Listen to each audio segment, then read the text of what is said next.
I invite Advocate Tushara to move to the welcome address.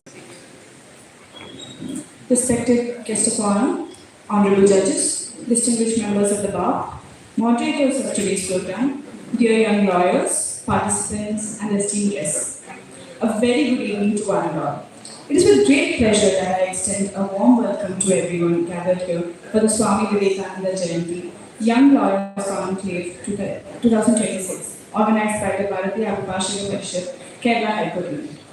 Swami Vivekananda once said, "Arise, awake, and start till the goal is reached." His vision of fearless thought, moral strength, and service to the society continues to inspire generations, and today's conclave stands as a tribute to these ideals for young members of the legal fraternity.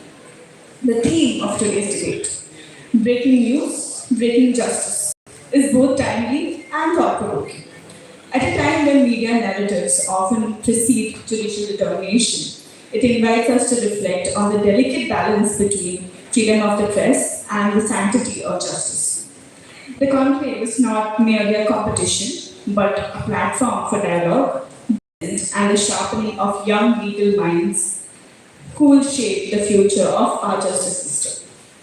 We are deeply honored to welcome our guest of honor, Poojaneya Swami Purnatmananda, whose wisdom adds profound meaning to this occasion. I believe he is not here yet, he will be here shortly. We are equally privileged to have our Honorable Mr. Justice Shyam Kumar Vian, Senior Advocate Shri G. Sri Kumar, and Advocate Shri Vinod Bats. Along with our moderators, Advocate K.S. Baradan sir and Advocate Girija Gopal, who needs no formal introduction to those present here today. I extend a special welcome to all teams for their courage, conviction, and clarity of thought, and to our audience whose presence and participation through the audience poll and lucky draw makes this event truly interactive and inclusive. Let this evening be one of spirited debate, respectful disagreement, and enlightened learning. Thank you and have an inspiring evening ahead. Thank you, Tushara. In today's fast-moving world, breaking news reaches us every second. But what happens when justice becomes the headline? Today, our speakers will talk for and against the topic, breaking news, breaking justice. We have 5 teams participating in the debate competition. I request all the participating teams to come forward and take your chairs on the stage. Team 1, Prithvi. Team 2, Vayu. Team 3, Jal. Team 4, Akash. And Team 5, Akali.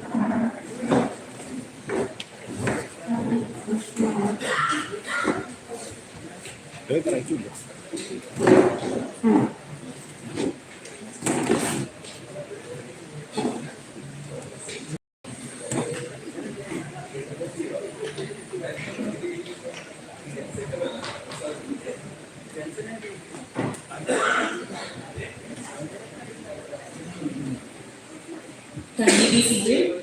I now invite Advocate Vivek A.V. to give a brief description about the rules of the competition. So, good afternoon teams. You have been hearing me for the past 2-3 weeks, and this is going to be the last day that you have to endure me. Just for the sake of convenience and to recap on what we have been discussing, there are some ground rules for this competition. because the topic that we are dealing with is a bit sensitive. So it requires some ground rules to be set. We have been discussing on that for the past 2 weeks during our interactions. Again, I'm just reminding you that there should not be any reference to any ongoing cases, pending proceedings, or news that itself refers to any judgments. You can rely on the constitutional provisions and its evolution. So what we are trying to emphasize is the constitutional balance between Article 91A and Article 21, the freedom of speech and expression and the right to free trial. So just remember that. And once more, I am just reminding you regarding the assessment criteria. For originality in ideas and thought, 10 marks. Language and presentation skills, 10 marks. Depth of knowledge and ability to comprehend and present the issues, 10 marks. Quality of research and reliance on precedents, 5 marks. Clarity, brevity and structure of presentation, 5 marks. Adherence to time limit, 5 marks. And response to questions, 5 marks. So, during the lots that we have taken, it's going to be team against team against team. It's going to be a domino effect. The first team is going to speak for the motion, both the speakers. The second team is going to speak against the motion. Third team will again speak for the motion, and it will go on. So each speaker will have 5 minutes, and a warning bell will be sounded at 4 minutes. So you will have just around a minute to conclude your whatever arguments that you're stating. Do not emphasize or argue against persons. Don't try to refer to your previous speaker and correct him. Just remain within your domain. So we are expecting a competition where you are exchanging the ideas. The debate is supposed to be an exchange of ideas and not words against persons. So make sure of that. And in case you are exceeding the limits at any point of time, the moderators will intervene. If the moderators are intervening, it is up to the judges to deduct your marks. It's their absolute discretion. If the judges wishes to reduce your marks, then it will be deducted. So a call on the reduction of marks by the judges will be absolutely fine. With regard to the speaker and the drawer of lots, we have already discussed it. So out of the 5 teams that are performing here today, the teams scoring the highest marks, 2 teams that scores the highest marks will be given the first prize, and the next team will be given the runner-up prize. So as far as a single speaker is concerned, a judge is going to assess you for 50 marks. So a team is going to be assessed by a judge for 100 marks, and cumulatively it's 300 marks. So that's all the very best. As we commence the competition, it is time for us to witness minds in motion and ideas in action. I invite our first speaker from the proposition team to take the stage and present their views on breaking news and breaking justice.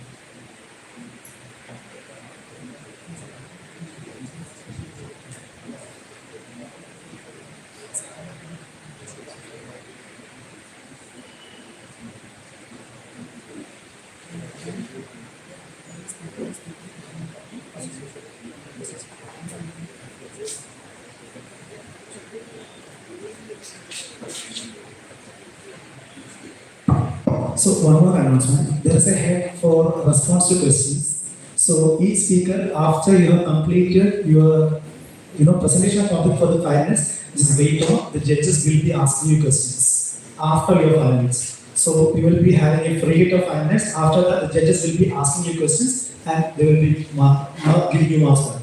Okay.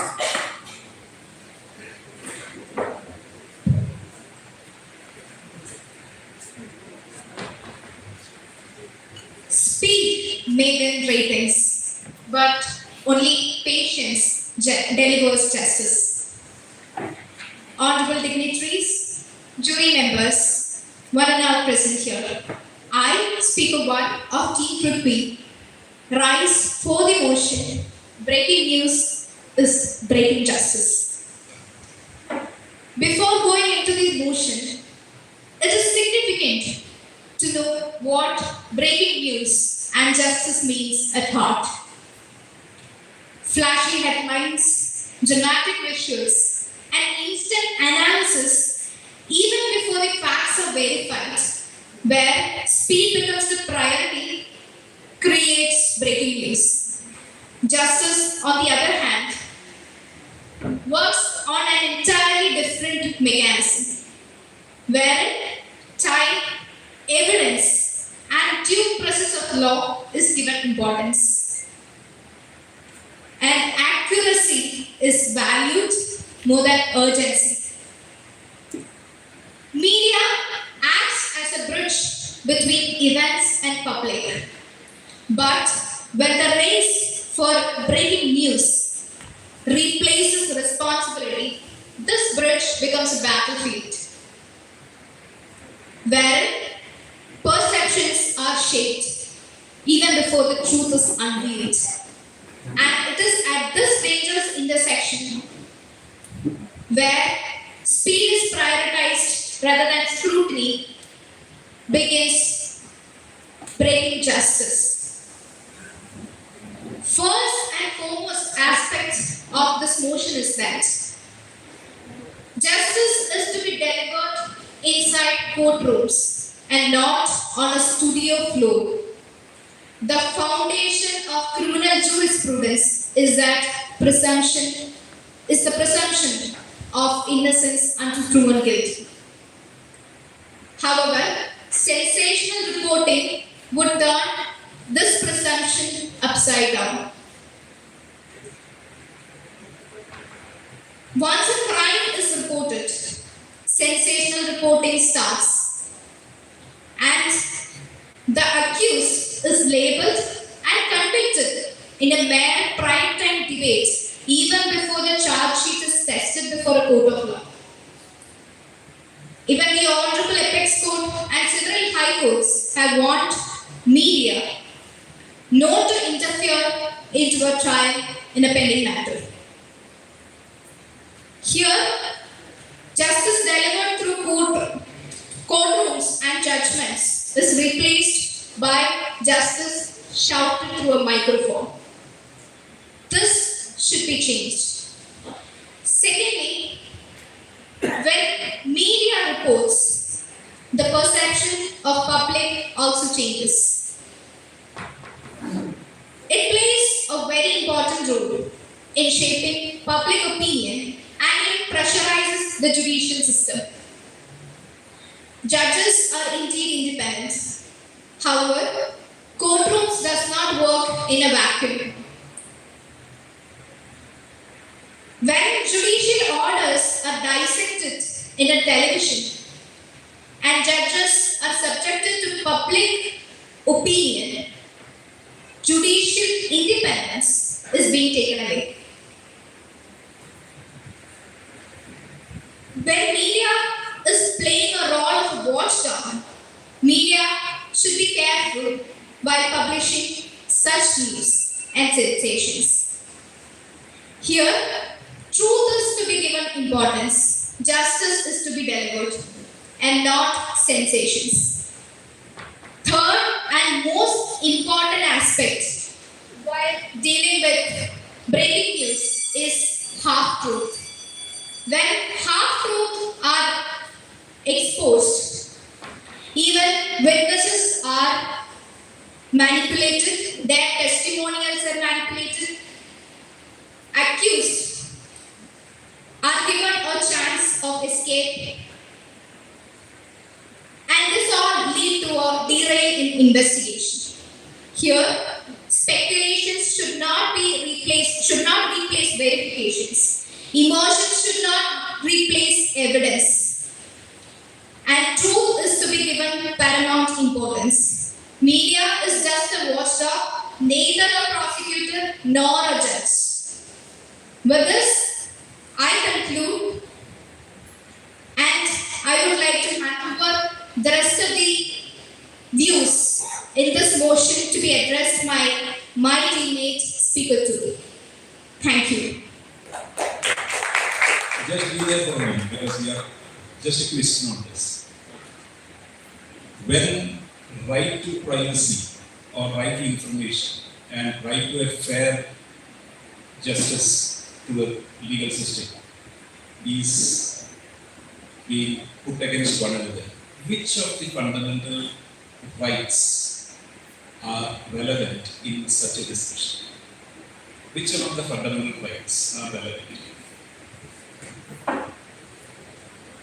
Thank you for the question, sir. It is indeed a tricky question, but Article 21 contains all these aspects: right to information, right to privacy, and right to a fair trial.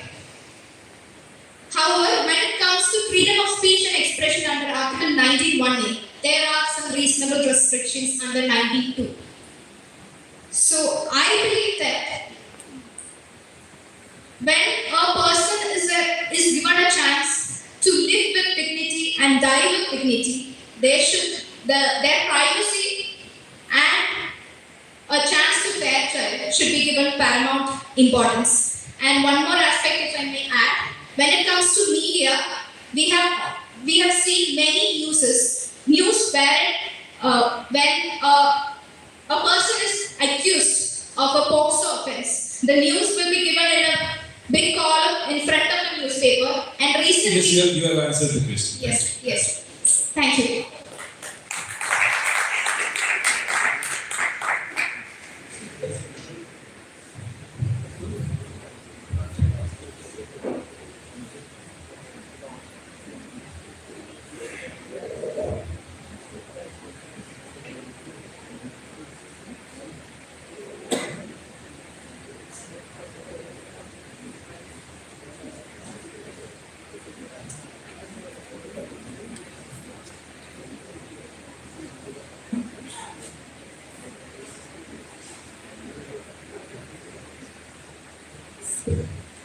Good evening, respected judges, learned colleagues. Today, as we celebrate the birth anniversary of Swami Vivekananda, I am reminded of his profound words. The truth does not pay homage to any society, ancient or modern. Society has to pay homage to the truth. If it does not pay homage to the truth, it shall perish. Today, as we stand here, we are discussing a phenomenon wherein truth has become a casualty of trend and hashtags. My teammate has eloquently established how media usurps the role of judges and so on. I shall now elaborate on how media overreach shatters the very human pillars upon which the legal system is resting, that is, witnesses, victims, and the sanctity of a fair trial. Firstly, the aspect of witnesses. A witness is the eyes and ears of the court. But when media creates a 24/7 echo chamber, wherein the witness is bombarded with media-constructed truth before they enter the witness box, their independent recollection is compromised. The Honorable Supreme Court had noted in the Manu Sharma case that media trials create a serious risk of prejudice by creating a climate wherein the witnesses feel aligned to align their testimonies with the popular narrative, with the public narrative, rather than the reality which they have seen or observed directly. Furthermore, as held in the Arushi Talwar case, media's relentless speculation can turn a professional investigation into a public service, making it almost impossible for the witnesses to remain neutral. Next, coming to the aspect of victims. As we all know, right to privacy is a fundamental right in the light of the Justice Puttaswamy judgment. Yet, media overreach treats the tragedy, treats the life of victims as if it is the script for a television serial. In the name of investigative journalism, lives of victims are laid bare. In Nilesh Nadraka versus Union of India case, that is the Sushant Singh Rajput case, the Bombay High Court had taken a stern view of media trials and noted that sensationalization of suicides and leaking of private details of investigation breaks the dignity of both deceased as well as the survivors. Therefore, when the media breaks a story, it breaks the very spirit of the human being behind the story. Perhaps the most heart-wrenching consequence here is that of the non-guilty accused. Even after acquittal, digital trial never ends. never forgets. Their families are ostracized, their reputation is tarnished, their jobs are decimated. In state of Maharashtra versus Rajendra Jamanwal Gandhi case, the apex court had explicitly stated, in courts, a trial by the press, electronic or print or public agitation is the very antithesis to the rule of law, unquote. Finally, we must address the issue of market value of justice. When newsrooms prioritize TRPs over pursuit of truth and justice, justice becomes commercialized into a mere form of entertainment. To conclude, if we allow breaking news culture to override the due process of law, we would be regressing into a lynch mob mentality. Justice must be a calm, clinical pursuit of truth, not some loud, chaotic pursuit of viewership. To conclude, once again, I would like to quote the vision of Swami Vivekananda, who said, "Liberty of thought, liberty of action is the only condition of life, of growth, and of well-being." If we want our legal system to grow, we must liberate it from the shackles of media trial. Let the light of the law be brighter than the flash of the cameras. Satyameva Jayate. Thank you.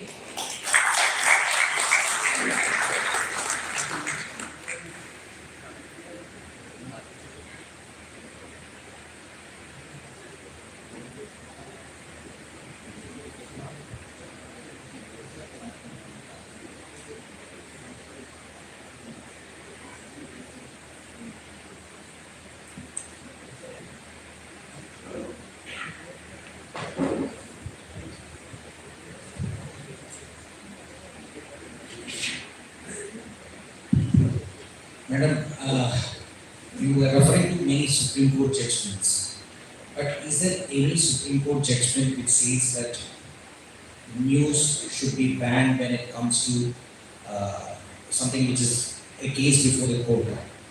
Why the Supreme Court has actually not gone to that extent?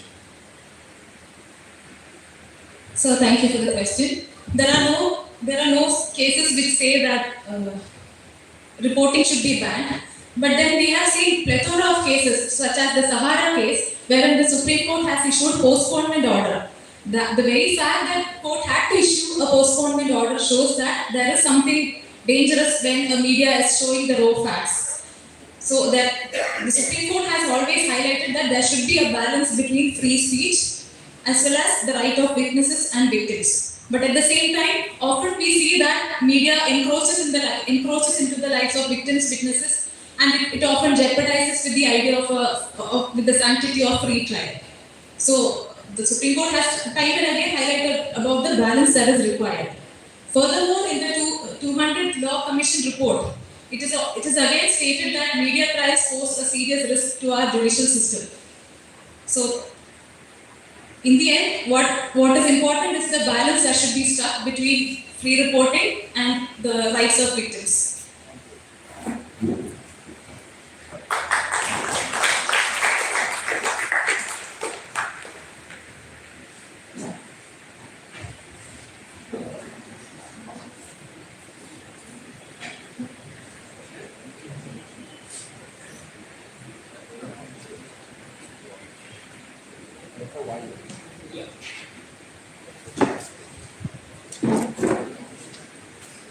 Good evening to the esteemed panel and everyone present here. I, Speaker 1 from Vayu, firmly oppose the motion and submit that breaking news does protect justice and ensure that the spirit of the Constitution laid down by its founders. I would like to quote James Madison, who is regarded as the father of the US Constitution. He said, "A popular government without popular reformation or the means of acquiring it is but a prologue to a farce or a tragedy." And if you look at history, whenever the media was controlled, the existence of the democracy in our country was indeed a sham. Last time the media was restricted structurally was during the emergency of 1975 to 1977. And the results? Civil liberties were suspended, journalists were arrested, media houses had to be shut down if they did not talk to the official line. News agencies were merged into a single state-controlled entity called Sanchar to streamline messaging. Journalists were forced to give laudatory coverage to Sanjay Gandhi and his family planning program. We need to remember that Sanjay Gandhi was not even a part of the government at that point of time. And the media was forced to upload his policies where 15-year-old boys were taken away from the privilege of having a family ever. Prominent editors like Kuldeep Nair and K.R. Mankani was arrested for siding with the opposition. Again, let's look at what happened in Kashmir. As reports of the Amnesty International, around 706 custodial deaths happened between 1990 and 1994 when the media had strong pressure from both the government and the terrorists.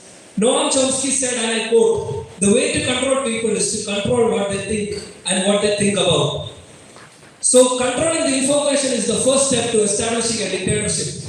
It was first done in Nazi Germany and it still continues. We need to bear in mind the justices which were got only because of breaking news. Without media, culprits would never have been arrested in Jessica Lal murder case, the Nirbhaya case, the 2G spectrum scam, the Harshad Mehra scam, Commonwealth scam, or even the Best Bakery case where 14 innocent people were burned alive. We always need a leash to control a dog. The same way the leash on the powerful and the leash on the government is media. And it's the only thing what makes them accountable. Any or all countries which have a censorship are essentially dictatorship without human rights. Look at North Korea. They rank 179th in the Human Rights Index out of 180 countries. Look at Russia.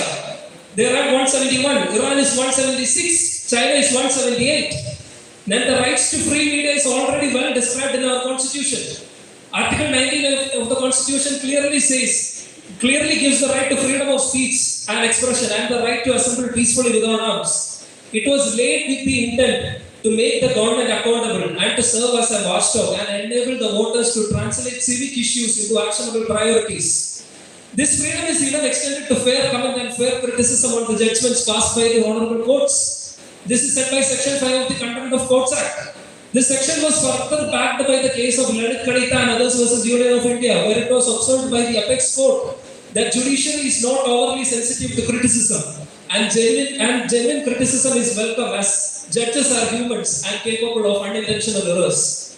The only grounds for restriction is clearly shown in Article 19(2) of the Constitution, where the rights guaranteed by Article 19(1)(a) can be curbed. It includes security of the state, friendly relations with foreign states, public order, decency and morality, defamation, incitement to offense, sovereignty and integrity of India.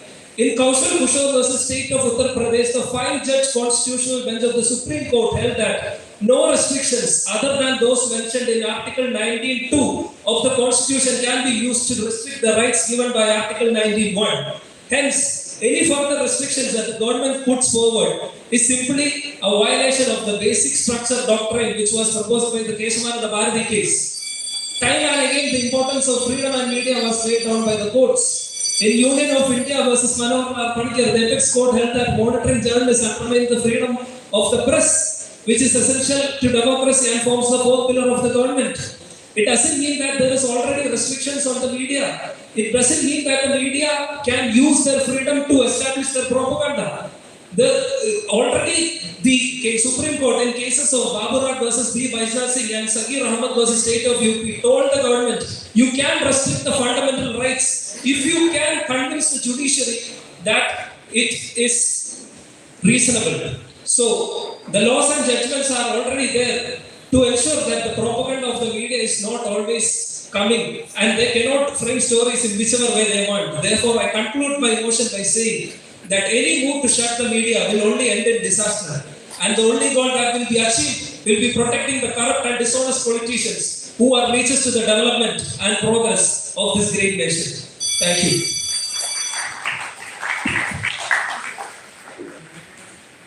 I'm going to ask you a hypothetical question. Imagine a situation where you have been wrongly implicated and an FIR has been initiated against you. How would you like yourself to be dissected, discussed, and even malign in a TV room, which is watched by millions of people? Okay, sir, thank you for the question.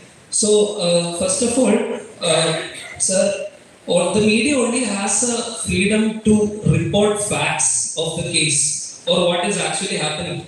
They are not allowed to give their own comment or their own versions of the case. Second, do you think the media is doing that? They have to abide by that. And the principle laid down by our constitution is clear, sir. Even though 100 actually guilty people are released, one innocent should not be punished. And if we are trying to protect the personal interests, maybe it might be good for them. I'm not telling it will be bad for them.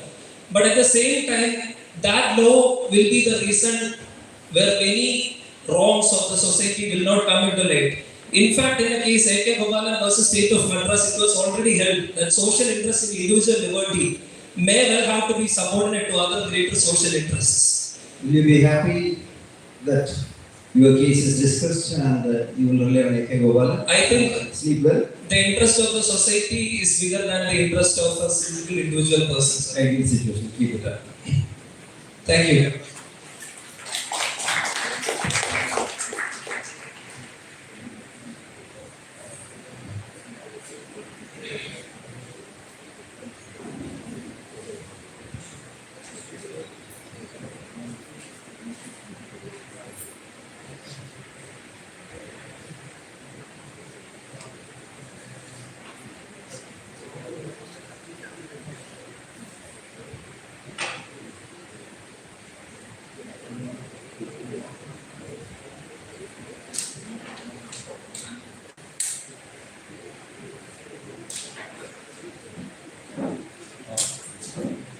Good evening, everyone.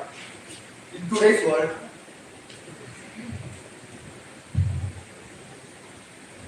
good evening, everyone.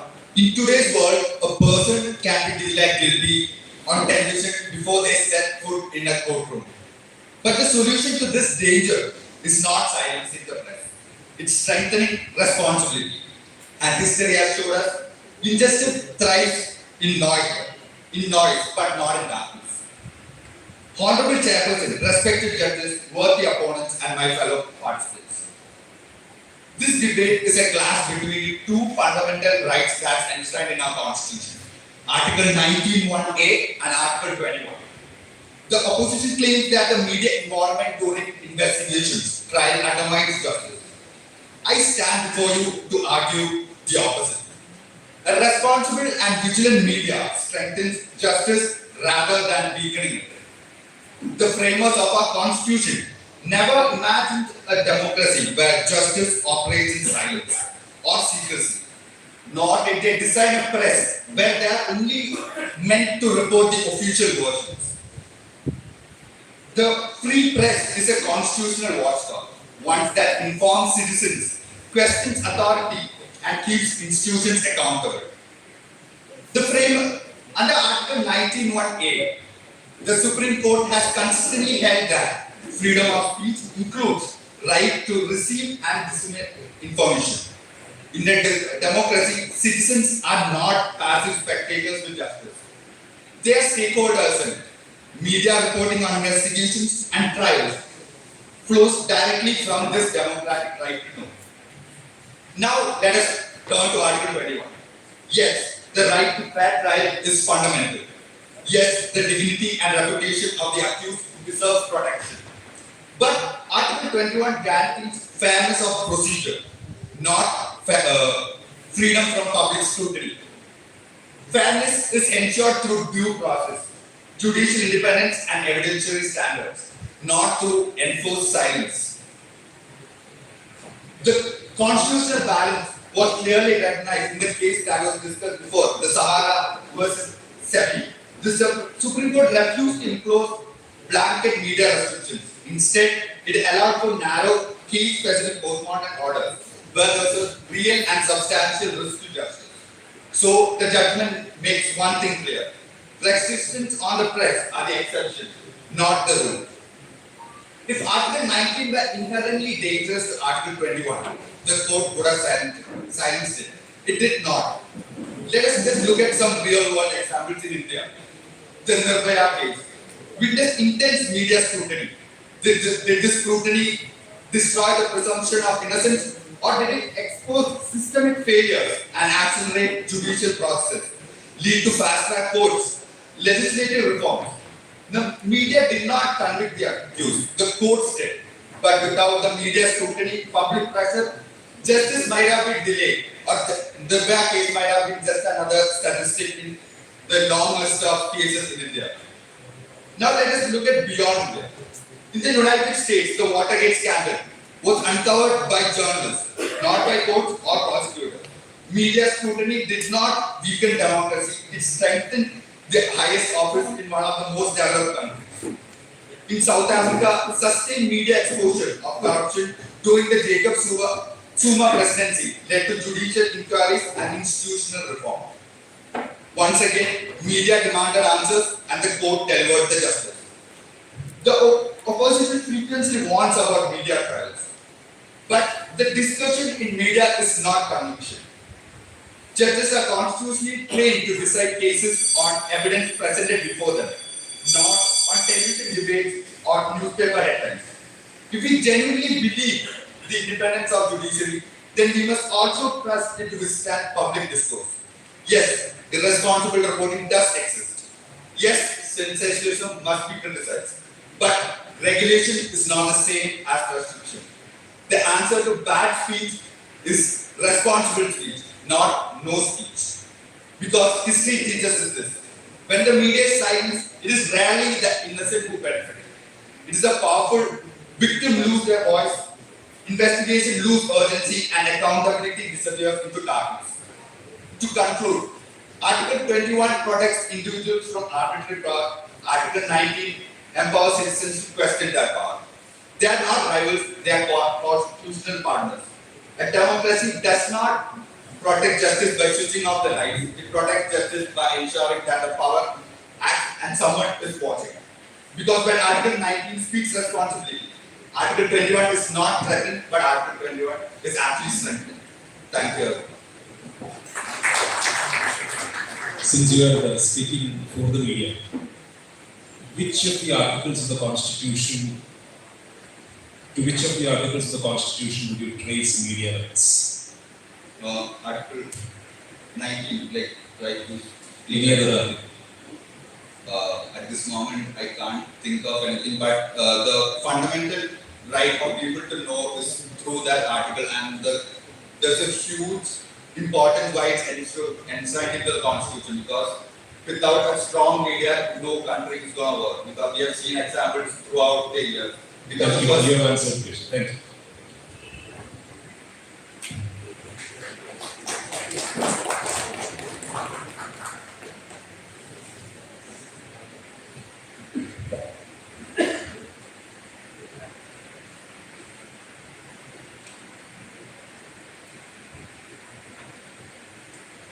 Mr. Ramjit, one of the finest criminal lawyers India has seen, has once said, of late, media has begun to act like courts. They pass judgments even before the court pronounces its verdict. The trial by media is a breach of law. It tantamounts to contempt of court. Respected judges, honorable moderators, fellow speakers, ladies and gentlemen. The words of late Mr. Ramjit, which was spoken way back in the year 2010, has only grown relevant over the effects of time. And I stand in front of you to express my views on the topic, breaking news will break justice. Let me begin by stating that a free press is vital to any democracy. That is why the Honorable Apex Court in the year 1996 in Ray Harijan Singh and another has held that the freedom of speech, the freedom of press is the mother of all liberties in a democratic society. Because it is the press which educates citizenry. It is the press which holds people in power accountable. And it is the press that has brought several seminal issues into forefront, which would not have seen the light of the day. But unfortunately, it is the press, presumably with a view to increase their viewership, to increase their TRP ratings, they have taken on themselves the role of an investigating agency, a prosecutor, and the adjudicator.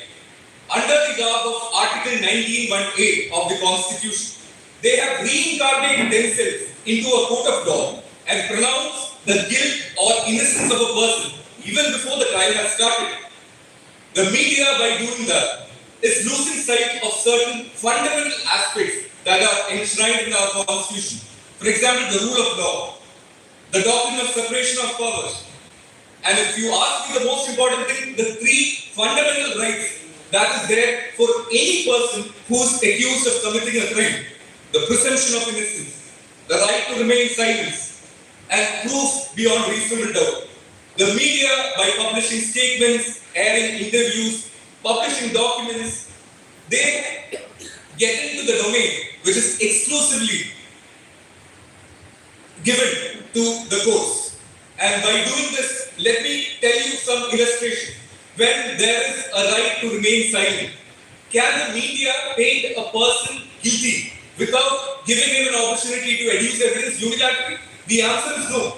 When there is a presumption of innocence, can the media again paint a person guilty by turning the presumption of innocence on its head?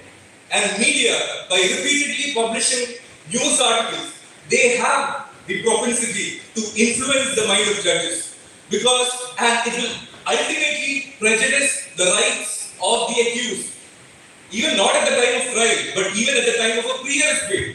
This is something that has been acknowledged by the Honorable Appeals Court itself in 1988 in Reliance Petrochemical case. So media, my dear friends, the right to media impinges upon the fundamental rights of a person, including right to privacy, right to fair trial, and right of reputation, which are all facets of Article 21 of the Constitution. That is why my learned friend in the first round has said, the trial by media is indeed an antithesis to rule of law. So now, the more question that has to be considered is, what is the solution? Where can we draw that Lakshman Rekha between two competing rights? And thanks to all the three legal luminaries which are involved in our judging panel, I found the solution in the recent Kerala High Court judgment in Dijo Kappan's case, which was a 5-judge bench judgment. The larger bench of the Honorable High Court of Kerala, by examining the right, extent, scope and content of Article 19(1)(a) of freedom of speech and expression of media, to report facts with respect to pendency of criminal investigation and matters which are pending adjudication before court of law, on the basis of principles of the separation of doctrine of powers and the rule of law, has categorically held that media cannot give a definite opinion to the guilt or innocence of a person before a judgment is passed by a competent court. Sir, I couldn't have agreed more to that solution. That is exactly where you draw the line. And if I put Justice V.M. Shyamkumar sir's words, by adopting the principles of Hoffelian principles, it is said that right to freedom of speech and expression, by the media exercise that right, they have a corresponding duty to protect other fundamental freedoms and also the various values, interests of our constitution. I would like to conclude by saying that let us hope for a responsible journalism by the media, by taking into principle, and let us hope they discharge their function in public interest and not to interest public. Thank you, Jay.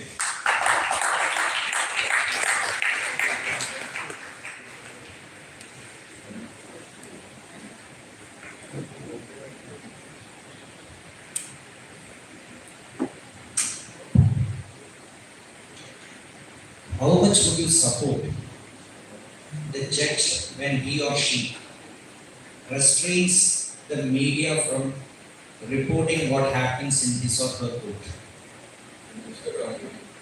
His or her court.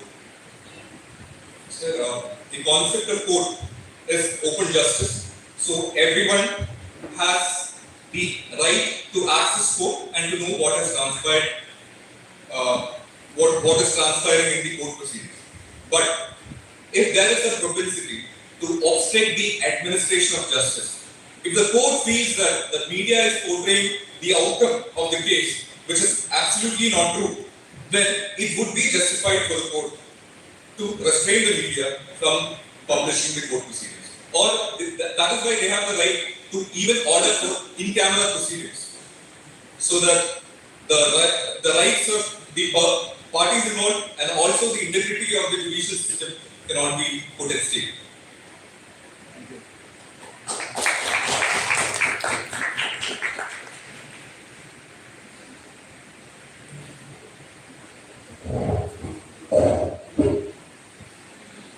Democracy thrives when laws bind everyone in an egalitarian society. And when public passions sit in judgments ahead of courts, they fail. The rule of law forms the bedrock of any constitutional democracy because it insists that the power is exercised only through due process in consonance with the principles of natural justice. Our criminal justice system, both in substantive law and procedural law, is built on the promise of fairness. Fairness to the victim, fairness to the accused, fairness to the prosecution, and fairness to the society at large. And we have, through codified safeguards, instruments like our Criminal Procedure Code, our Evidence Act, and so forth. A fair trial is not charity. It is a fundamental safeguard flowing from Article 21 of the Constitution of India, ensuring that no individual is condemned on a mere suspicion, mere sentiment, or mere spectacle,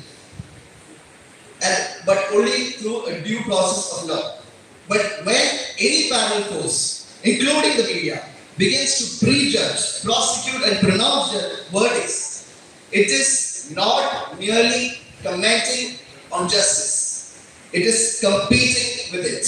And this competition is a fatal blow to our democracy. At the heart of all this, at the heart of this structure lies the presumption of innocence. The idea that every person, any individual, whether he or she be a citizen of this country, is innocent until proven guilty by a process established through law.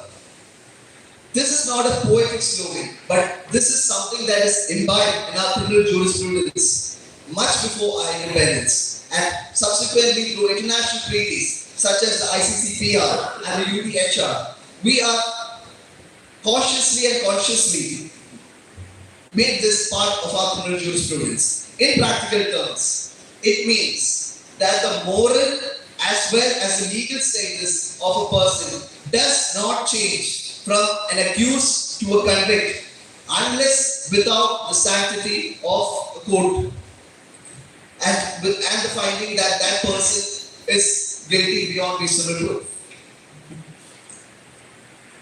The press is often described as the fourth pillar of democracy, and our constitution has zealously protected freedom of speech and expression in the form of Article 19. And open courts are also a part of our statute by way of Section 327 of CRPC, which is subsequently 366 in the new Act.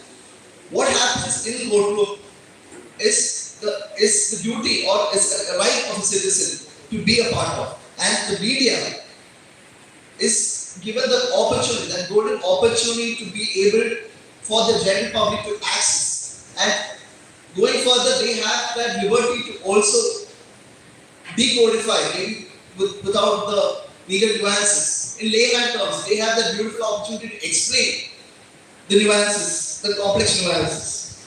However, what the right to know true and accurate facts presented in its actual context is not the case that is how it's being done. So they do not have the license to translate or predict guilty. Let us imagine in practical situation, in practical terms, when an online platform with having a subscription of over 350 million people across the globe documents or portrays somebody as guilty or not guilty through elaborated document series, is that not the end or the erosion of the presumption of innocence? I go on to conclude that this doesn't end with the accused person being the one who's being prejudiced, is the aggrieved person, only that. No, the entire institution, the credibility of the judicial institution itself is at stake. This has been elaborately and eloquently emphasized in Suraj CN vs. State of Kerala, authored in 2023 by our Honorable Court. And it has eloquently delivered that the media creates powerful perception in the minds of laymen, so much so that when a judge delivers a verdict based on legal evidence, it often clashes with the viewer's presumptive preemptive beliefs. Finally, I would like to conclude that though I stand for the motion, I do not suggest that the microphone must be muted. Media plays an intrinsic and indispensable part in our democracy. However, fundamental rights do not exist in a vacuum. They must be construed intertwined with fundamental duties to promote fraternity, harmony, unity, and collective welfare. I would like to conclude that in a democratic society, the media ought to respect the gavel, and the gavel in turn must protect the media. Thank you so much.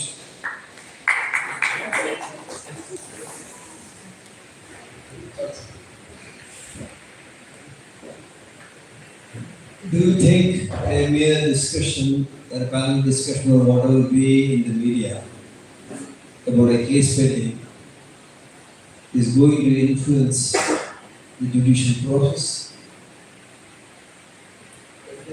I definitely think so. So may I draw attention to one particular instance that is happening right now that can be literally explained.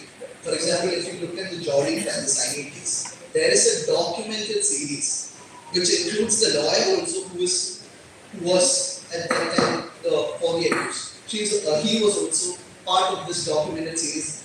So does that not in a platform that streams across the globe, including when the investigation is still going on, when the trial is still going on, does that not remotely at least have something to do with how the adjudicating authority will proceed? Thank you, sir.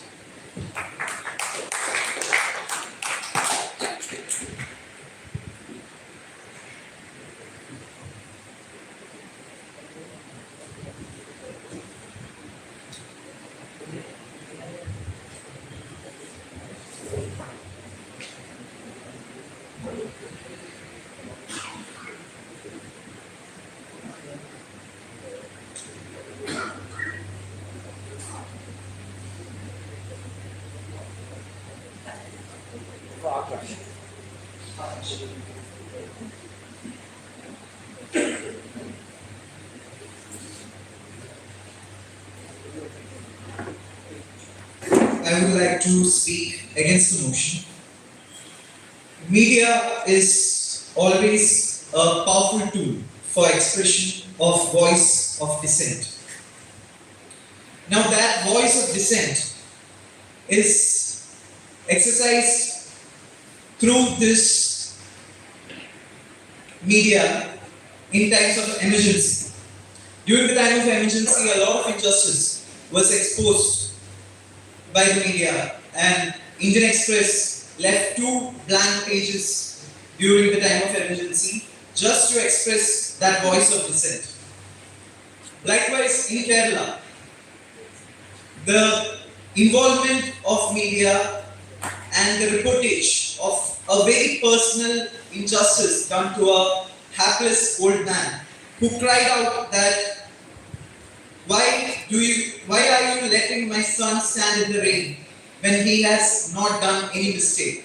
The most famous or rather infamous Rajan case. The injustice done to that old man and his son was exposed due to the reportage of many other crimes done during the emergency at Kerala during that time. In Harijay Singh and in the case of Harijay Singh, it was held that Supreme Court stated that freedom of press is the mother of all the liberties. I would like to focus on the mother. This same freedom of press rendered justice for a mother in the Bharatheeya case. In the Jiska Lal murder case, the reportage of that incident. First, that person was left free and then he was taken back and he was then sentenced due to the reportage and the campaign journalism effectively done by the media agencies during that time. Then Jiska Lal murder case, then the recent Ankita Bhandari case.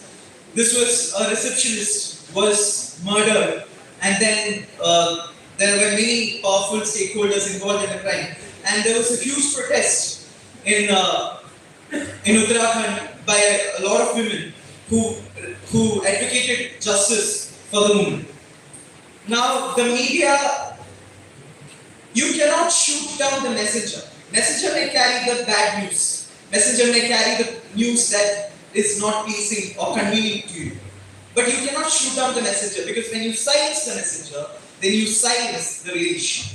That real issue needs to be addressed. So if there are 100 media outlets distorting many opinions and perspectives and real incidents, there may be 10 who will try their level best to render justice and truth, and also abide by the principle and purpose of real journalism. Now, the process of finding out truth in a news item is like walking on a tightrope between black and the white, and the truth somewhere lies in the middle, and that is the gray. That is the main way of trying to find out the real truth in a news item. There may be different interpretations, there may be many subjective interpretations, but there is the need to focus on what is making the right noise, what is making the right wave. Now, coming to the media trial aspect. Yes, there are media trials happening, and there needs to be a course correction in the way it is functioning. But I would like to say that in the recent 5-judge bench decision, it was stated that the definitive expression of media regarding the opinion of guilt or innocence of a person in a criminal investigation or a case pending trial, that will not come under the protection given by Article 19(1)(a). So you have protection. You can initiate contempt case against the media outlet. You can go on and create another campaign saying that you are not portrayed in the right way. You can move out and you can approach a constitutional court to get justice. Now I would like to say that there are many journalists, independent journalists, doing investigative journalism and campaign journalism. They take a lot of risk to find out many, expose many crimes, such as Madhu Jalkar. He was found dead in a septic tank. He exposed the road scam. Such journalists take risks because they believe in the credibility of this journalism and media as an institution. When there are people who believe in the credibility of this institution, there may be flaws, but you cannot cry out against a whole system and say that it is against a whole system and destroy that system and say that you cannot negate the impact of media as a whole, because it works as a collective voice for the society. I would like to end by saying that the light that I see within me are the past mistakes that is buried far behind. The fire that burns within me are the brutal wounds that never got healed. My voice handing over me a purpose. If this is destiny, if this is dharma, I will rise. Together in deed and in spirit, with my voice, I will rise. Thank you.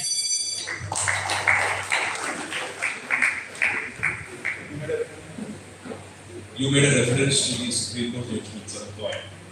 What do you think is the ratio of Puttaswamy decision, especially the majority view in Puttaswamy? That the right to privacy must be protected. How does the Supreme Court try to balance the interests of privacy on the one hand and the right of the media to engage in dispensation of information? So I would like to use one view taken in the 5-judge bench decision. It's about a co-filling scheme, which stipulates that investing right in another stipulates effectively let's see, conferring a right on one must entail the vesting of corresponding duty in another, which narrates that right in one must respect the right in another. Thank you.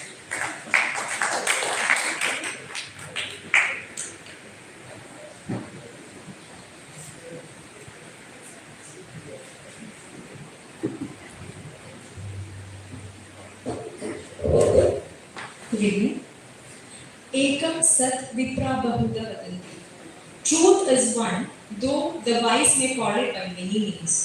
Esteemed judges, opponents, and fellow citizens, as Swami Vivekananda profoundly emphasized, we must recognize pluralism as the backbone of our democracy and national existence. Today, I stand resolutely supporting the media, arguing that freedom of speech and expression under Article 19(1)(a) of the Indian Constitution prevails over fears for the right to a fair trial, with Article 19 gives reasonable restrictions ensuring perfect harmony. Let's dive deeper into the slogan, the philosophical anchor, pluralism via the slogan. This ancient sloka from the Rig Veda draws a deep philosophical connection to the free press's sanctity, embracing multiple perspectives just as truth defies narrow interpretation. Media as the vehicle for discovering Ekam Sat, the singular truth, empowers journalists, the commentators, and the citizens, that is the Vipra, or the wise ones, to voice diverse views mirroring Vivekananda's vision of pluralism uniting our nation. Law treats all citizens as prudent individuals capable of discernment. Thus, public perception, shaped by open discourse, ultimately sifts truth from noise, transforming presumption of innocence into societal vengeance rather than enforced silence. Now let's dive deeper into the media's pivotal role in national unity. Media ignites change and binds our diverse 1.4 billion people, exposing injustices like judicial delays or investigative lapses, much as it did in high-profile cases demanding accountability. Article 19(1)(a), as you all know, constitutionally mandates this freedom, positioning press as democracy's sentinel. Without it, Vivekananda's pluralistic idea crumbles into authoritarian shadows. Far from prejudicing trials, such coverage fosters informed public scrutiny, ensuring justice is not hidden but manifest. Now let's see Article 19(1)(a) versus fair trial. The legal primacy of Article 19(1)(a). Article 19(1)(a), we know, guarantees speech and expression, explicitly including press freedom to report trials transparently, as affirmed in Ramesh Thapar versus State of Madras, 1950. Article 19(2) limits only via reasonable restrictions like contempt or defamation, never blanket gags allowing courts tools like postponement or transfers to safeguard Article 21 fair trials without muting media. This balance upholds pluralism. Citizens presumed prudent, filter media narratives, preventing miscarriages through collective wisdom. So that opens the discourse to judicial wisdom embraces open discourse. Landmark judgments like R.K. Anand versus Delhi High Court 2009 ruled contempt demands proven prejudice, not speculative media influence, protecting expression. And the famous Sahara India versus SEBI 2012 prioritizes open justice fueled by press over suppression.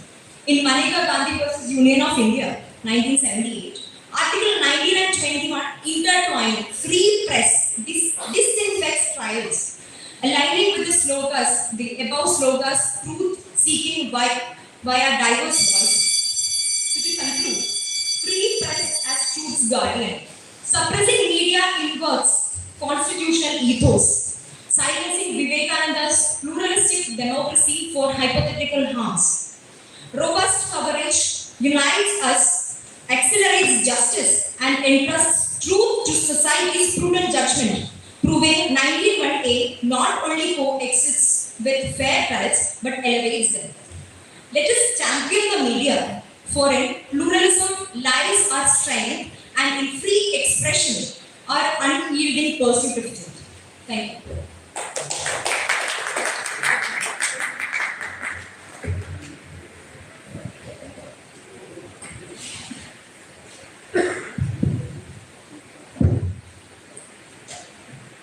Madam, when it comes to restricting reporting, that is, you are facing restriction when you come to reporting something that happens in the parliament, the Indian parliament. The constitution has even protection. I hope you are aware about it. There is a particular article in the Indian constitution which protects everything and anything that happens in the Indian parliament. But when it comes to the judiciary, the constitution is silent. Does it mean that media should be just left unrestricted when it comes to reporting, just because there is constitutional silence? I think that was same thing was said by the Supreme Court in Sahara versus Sevi. Some things that can't be,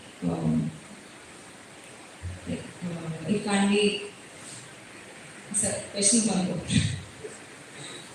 I didn't get the question. When it comes to reporting something that happens in the parliament, the constitution has laid safeguards. Because the media just cannot report everything that happens in the parliament.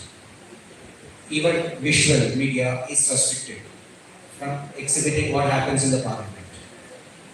But then when it comes to the judiciary, the constitution is absolutely silent. But does it give a right to the media then to make inroads into what happens before the judiciary? Should the media be just left without any fetters?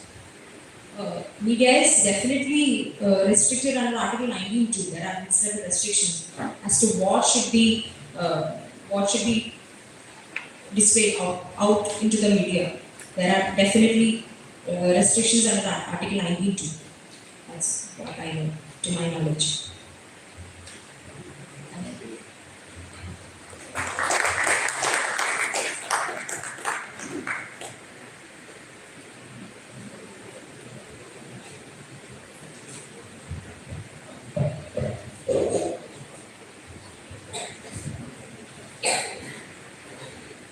Honorable Judge.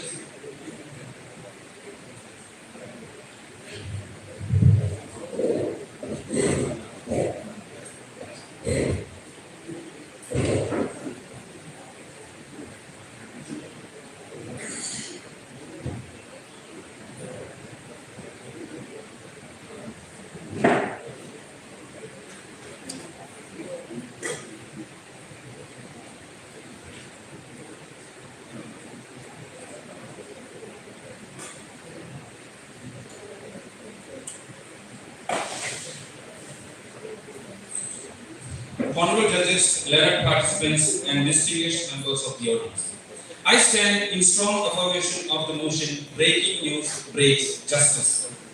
This affirmation is not about silencing the press.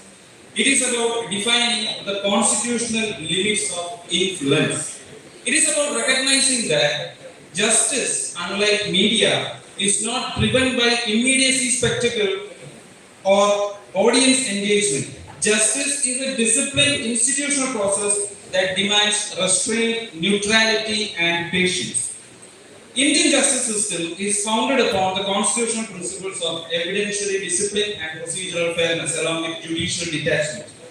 Media, on the other hand, operate on a fundamentally different logic. They thrive on urgency, emotional resonance, selective disclosure, and narrative finality. When these two systems collide, it is the justice system that yields the ground.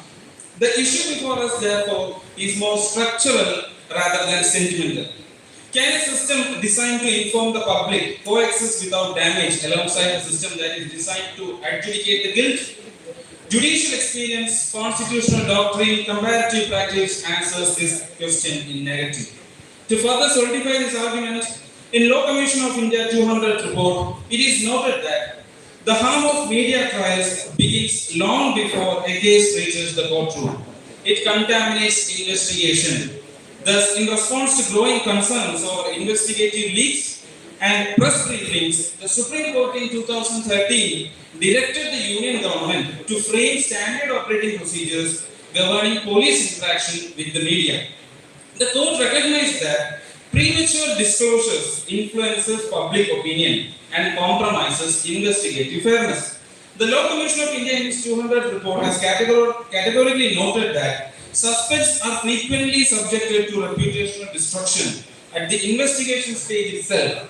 The report warned that media pressure distorts investigative priorities and officers begin to act for optics rather than objectivity. Now, a common defense advanced in favor of media trials is that judges are trained professionals capable of ignoring influence. Now, the Indian courts themselves have rejected this assumption. In M.V. Jayarajan case, the Honorable Supreme Court observed that however experienced a judge may be, they remain human beings. A continuous exposure to prejudicial publicity demands extraordinary mental discipline to remain unaffected. The court acknowledged that judges, like others literate citizens, read newspaper and watch news channels. This understanding is not recent. In 1969, a division bench of the Honorable Kerala High Court in Kochumaitin case has cautioned that, to quote, while judges are trained, they should not be told matters they would neither hear nor consider within court. The bench recognized that exposure itself is a form of prejudice. Now, if we have to go abroad and have a comparison, it is clear as daylight that legal systems acknowledge the danger of media prejudice. The United Kingdom follows a strict liability rule under the Contempt of Courts Act 1981. Publications creating substantial risk of serious prejudice to active proceedings attract liability regardless of intent. British courts routinely postpone trials or restrict reporting to protect fairness. Now, in the United States, despite the strong First Amendment protection, courts recognize the doctrines such as prejudice and change of venue. Cases like Shepard versus Maxwell demonstrate judicial willingness to overturn convictions tainted by media frenzy. This jurisdiction accepts a fundamental truth. Legal trials cannot compete with media narratives. Regulations is therefore essential. To conclude, justice is not weakened by scrutiny. It is weakened when scrutiny turns into judgment. The moment the media stops asking questions and start answering it, the legal process is pushed to the sidelines. Courts are then left to conduct trials in the shadow of verdicts that are already pronounced on television. When guilt is manufactured through repetition, outrage becomes evidence and silence is often perceived as confession. In such a climate, law is compelled to justify itself before an audience that has already made up its mind. That is, a system where justice must compete with headlines cannot remain just for long. That is why media trials do not supplement justice, they fracture it at its very foundation. Now, I would like to invite the learned friend there. Before I would like to conclude, I would like to say that media trials distort investigations. They prejudice judges. Jai Satyamay Jai.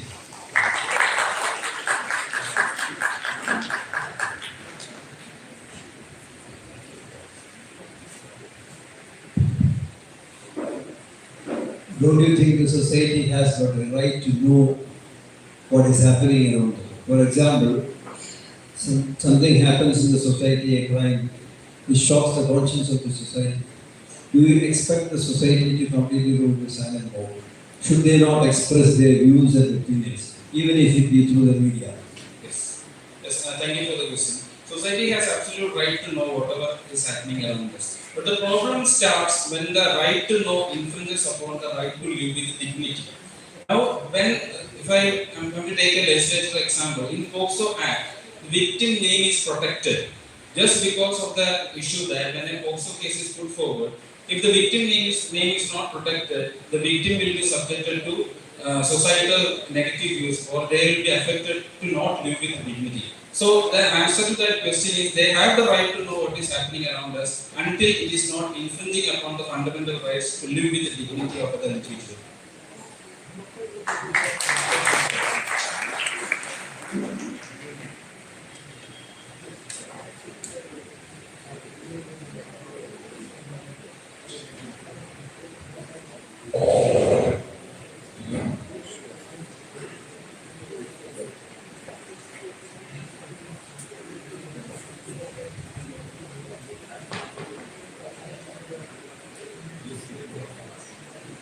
Honorable judges, esteemed guests, and members of the audience.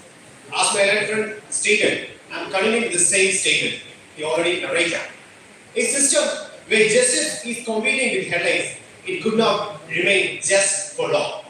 We stand today at the verge of a jurisprudence crisis. Today, I stand before you to argue that when the media turns the tragedy into a reality show, they aren't just breaking the news. They are breaking the very backbone of our judicial system. We call media the fourth pillar of democracy, but the problem starts when the fourth pillar tries to become the first. When the news anchor acts like a judge and the studio panel acts like a jury, we don't get justice. We get just a media trial. And as the Kerala High Court recently observed, this creates nothing apart from a kangaroo court. To understand why media trial breaks justice, we must look upon the structural damage that is caused by these media trials, the police and the confession trap. Let's consider how this media messes up with investigation.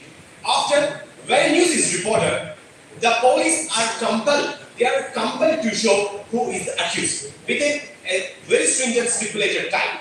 But this media outcry, the independent minds and the investigation minds become deceptive. As a lawyer, we all know that the confession made to the police officer is inadmissible in the court of law. But for the public who are waiting for the prime time news in their homes, it is the final truth. The Law Commission has pointed out that the media often publishes confessions, the character assassinations during the investigation stage. This poisons the public mind before even the charge sheet is filed. When the media outcry is deteriorated the justice system, it is further infuriated when the trial starts. The media trial is now running on the entertainments, where information and entertainment are colliding each time. The half-baked truth starts to confuse the independent witness under immense pressure. The Supreme Court in the case of MP Bharatheeya warned against when the media represented a half-baked version of one-sided story, it clogs the administration of justice. Think about the witnesses in the high-profile cases like Jessica and murder case. We saw the witnesses turning hostile. Why? The question should be asked, why they are turning hostile? It's because the immense pressure of public hysteria created by the media, where a witness knows the whole country is watching and judging them based on the breaking news, they are terrified. They are terrified to the very extent. So they stop speaking the truth and starting saying what is said. When the media act like a lynching mob, a fair trial becomes nearly impossible. Now, let us move from evidence to the bench. My line opponents will argue that the judges are the trained professionals immune to the nuisances and noises of the newsroom. With all due respect, this is a partial myth. They are human. The judges are human and they are not robots. We follow a shade of Anglo-Saxon view, which admits the judges as human beings, not as mere robots. Justice Frankfurter famously said that the massive pressure of the media created is always causing a subconscious effect on the judges.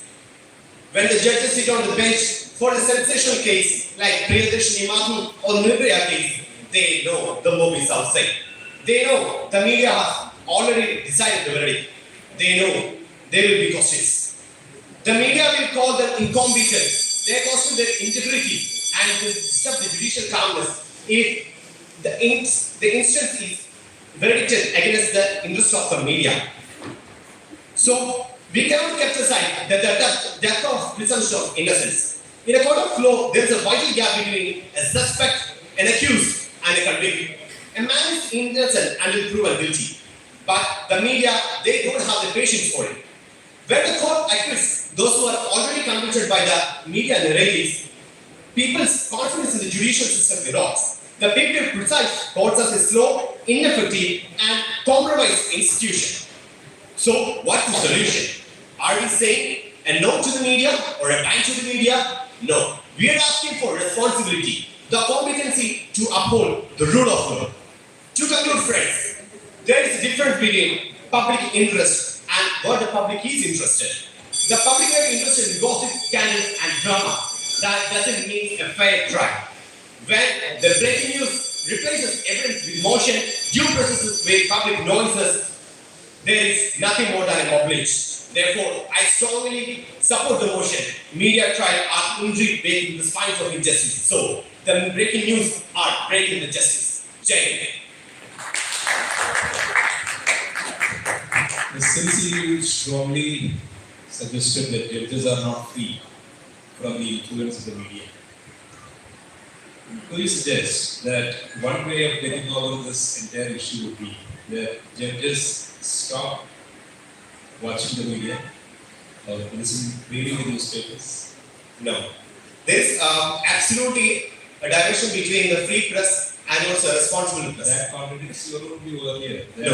No, I have to substantiate this human point. beings and they would be naturally be influenced by what they see in the media. Yes. Don't you think that this issue can be sorted once and for all by judges deciding not to watch the media and not to read the newspapers? I strongly believe that judges are also human beings. They also have the dignity to live in a normal way. So, when the point is that, when the news anchors and also news debates is all upon to the pointing out of a certain fact, more than giving information, they are trying to provide a conviction or they are trying to give to a verdict. That always goes, the common people of the society are always inflicted or they are inclined to this media view. At a point, when the media and the people has this combined view of the what we call as a media justice, I think there is a slight point and there can be an inclination for the judges for this compulsion from the society and also from the media. This compulsion from the society and media is actually fighting against the due process and also the just minds of the justice, the judicial system. That was the point that I was articulating. Also, there is only an exception. There can only be a reasonable statement to this question that I was heavily stated. There should be a responsible media. There should be a competency to uphold to the rule of law by taking responsibility, by delivering the truth, not the justice.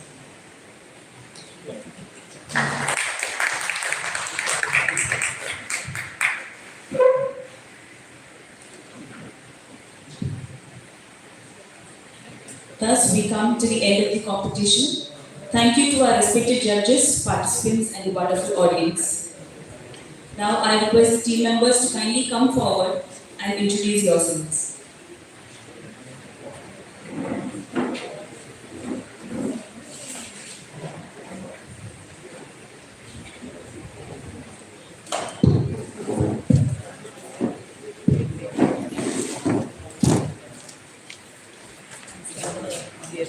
Good evening.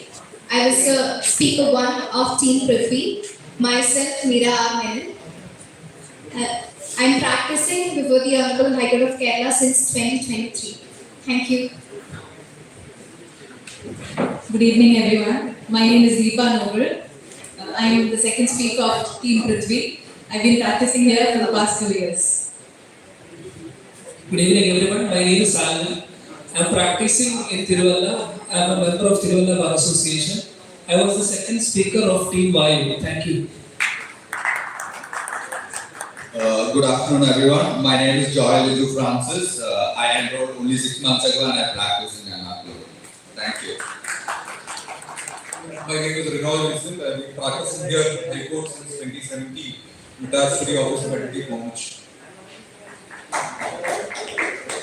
Hi everyone, my name is Chelson Chandarathi. I have been practicing here since 2019 and I practice the Office of Advocate Monshad, who is my colleague. Hi everyone, my name is Manish Man. I have been practicing here from the past 5 to 6 years. I am with Advocate B. Thank you. Hello everyone, myself Anjana S. Raj. I've been practicing in High Court and the trial courts for the past 2 years. I'm attached to the office of Senior Advocate Bharatheeya Abhibhashaka Parishad. Hi, good evening. Myself, Advocate Rohit Maheshwari. I've been practicing before the Kerala High Court since last 2 years. Thank you. Good evening, everyone. Myself, Anthony. Actually, I'm hailing from Katakara, Liki. I'm enrolled for last 2 years. And for last 8 months, I've been practicing before the Honorable High Courts. And thank you. Have a good day.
I request all of you to kindly scan the QR code that is being circulated.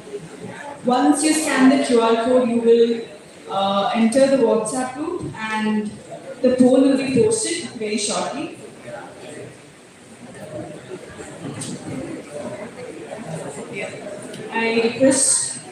Additionally, I request all of you to cast your polls without any delay to select the best performer out of all those.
The group will have the poll option. There's no requirement to send the names as of now. The poll option will be posted shortly.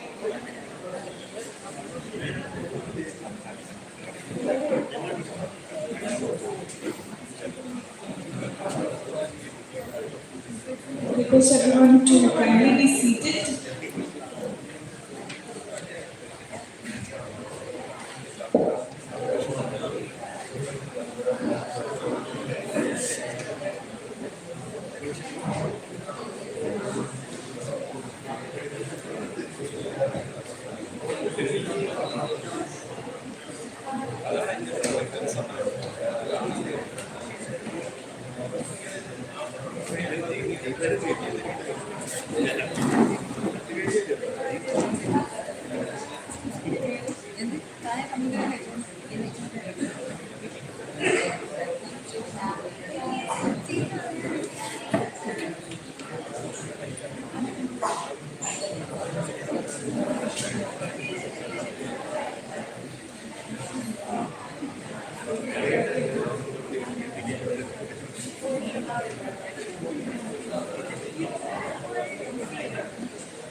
It is kindly requested for everyone to be seated because the next session is about to begin.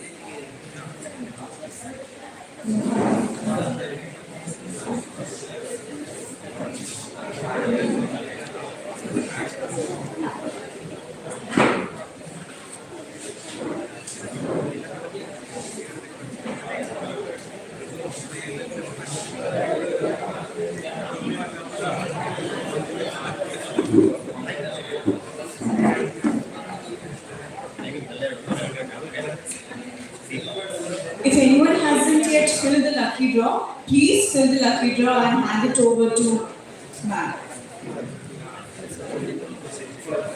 To Jolly.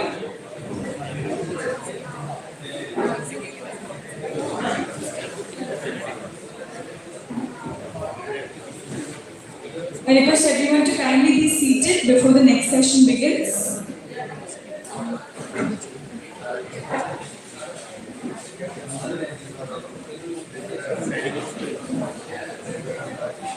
Request those at the back to kindly come and occupy the front seats, since the front seats are quite empty and vacant.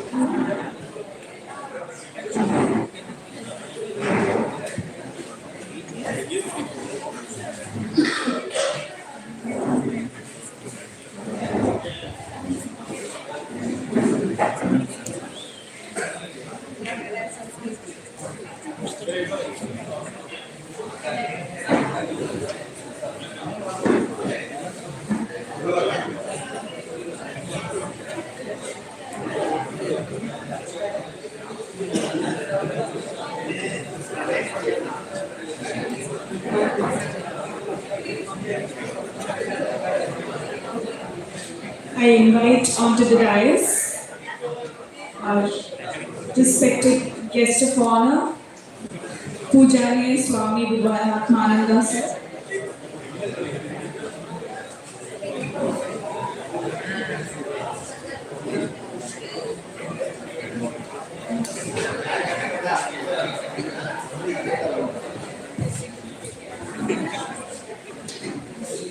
I hereby invite onto the dais the judges, Honorable Mr. Justice Shyam Kumar VM, onto the dais.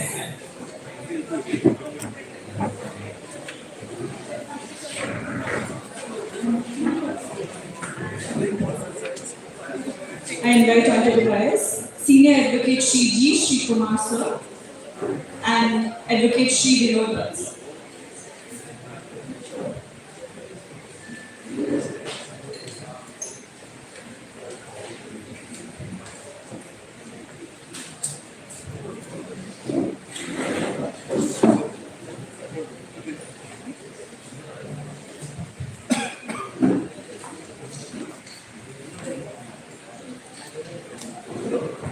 I now invite Pujaniya Swami Bharatheeya to address the gathering.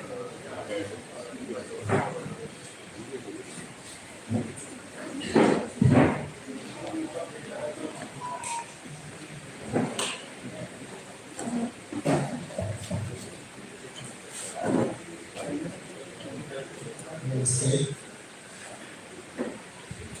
Namaste Vivekananda Suri Satchit Sukhaswarupaya Swami Prabhupada. I'm very glad to be here with all dignified and well-learned lawyers. Swami Vivekananda wanted to become a lawyer, but he could not. We all could become lawyers, that is very nice. But his father, Vishwanath was a lawyer. He was the attorney High Court of Calcutta. Narendra, as a young student, he was in search of truth.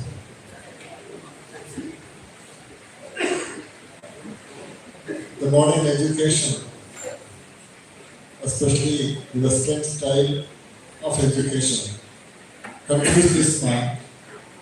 What exactly is the truth? Our Indian culture, that is Sanatana Dharma, whatever is spoken here, is it all false or superstition? This is what is taught in the university. The Vedas, the Puranas, these are borders and superstition. Is there any truth? You want to know the truth. So that search for truth took him to Sri Ramakrishna, who was an illiterate Pujari. And again he was practicing so-called superstition, that was image worship, idol worship. That was one of the crime as was taught in those days. And he asked the same question to Sri Ramakrishna, which he was taught in his mind. Is it true? Is there a God? And Sri Ramakrishna emphatically said, without any doubt or even a pause, Yes, what is true, if you want, you too can see. These answer, Narendra was surprised, abused. Then he found, yes, here is a man who could convincingly tell him just by one word, yes, it is true, and if you want, you too can see. All other logics, all other his arguments, everything simply vanished in front of truth. This is what is happening. If the justice, if God is just, that was one of the famous arguments, Narendra. Why should he create this human beings like suffering, all suffering?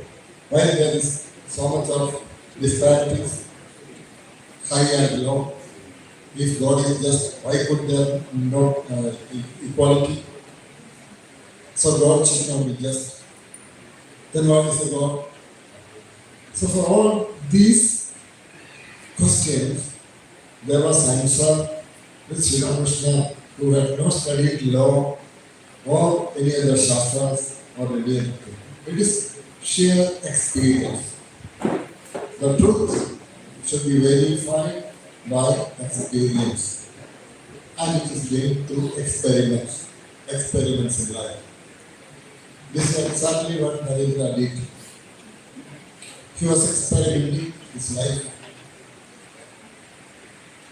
He was in a very well-off family because his father was an attorney, there was sufficient income, living very lavishly. All of a sudden, his father died, and the family became bankrupt because all the relatives, they took away everything, whatever was in their possession. And they had no food to eat even. Many days went starving. This was the time Narendra was thinking, is there is a God like this? What justice is being done? He started negating God, and this news was taken to Sri Ramakrishna. And Narendra could not find any answer to his question. Ultimately, he thought he could take refuge in his Guru, that is Sri Ramakrishna. He went and prayed, please solve my problems. I am unable to manage anything. Starving, my sisters, my younger brothers, they are all crying for a morsel of food. What your God is doing? If you see that God is true, you just pray for my recovery. And then Sri Ramakrishna said, you are hesitant, you are doubting. That is the only reason. You cannot find the truth. You yourself can speak to God. You go to the Kali temple, and Kali Mother will appear before you, and you can put your demand. He went. And exactly as Sri Ramakrishna said, the Mother Kali appeared before him. Asking, my son, what do you want? Narendra said, I want true knowledge, I want devotion, I want Vairagya. Then the Mother Kali said, okay, I bless you. He came back. And Sri Ramakrishna asked, did you ask Mother for your prosperity? No, I forgot. When I saw God, I forgot my problems. Then Sri Ramakrishna said, you go once again. Now you remember. Go once again. Mother will again appear before you. Again when he went, the same thing happened. Same way Mother asked it. He could utter only these things. He wanted the truth. He wanted to know the true knowledge. Then again Mother blessed. 3 times he went, and all the 3 times he failed to ask for his benefit, for his prosperity, for wealth. Then he told Sri Ramakrishna, Master, I am unable to pray for me. I am unable to ask any favor from God for me. What shall I do? Then Sri Ramakrishna said, okay, God will provide you with minimum requisites, food, clothing, and shelter you will have. For that you will not struggle. We are also blessed. We have all these things. But still, are we contented? Are we happy? We had earlier very little. But we find people are more happy, people were more happy. Now, with all this abundance, we feel more and more miserable. So what is the cause? What is the truth behind it?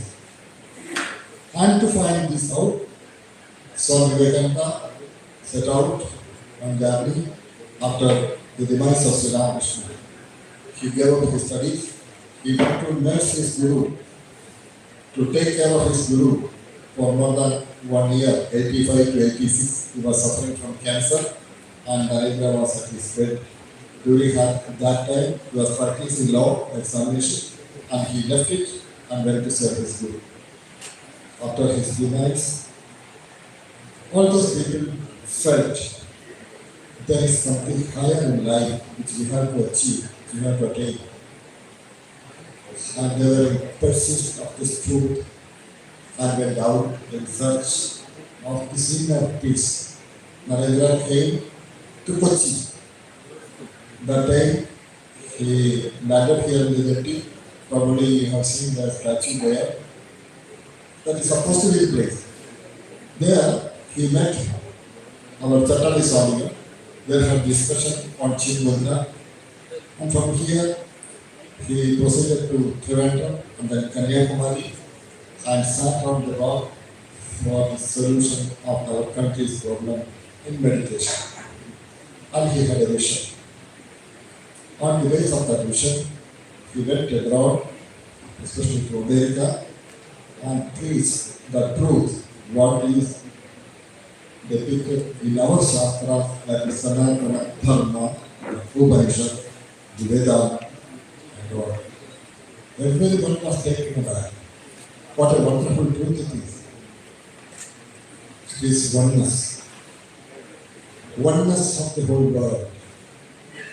Whatever is happening in this whole world is just a magic. It is called Maya. It is called Leela. It is a Leela, what is going on in the world. That's what Sri Ramakrishna taught. When you rise in life, in our conscious level, you can understand, you can feel whatever is happening in our physical system as well as mental system is just a fun. Unless you climb up, unless your conscious level is raised, and you cannot understand, you feel miserable. The other day when we were walking in the hot sun, both sides were not visible. Only tall grass and hot sun was there. Then my companion who was walking with me, I told him, you see, we cannot see. It's a vast area.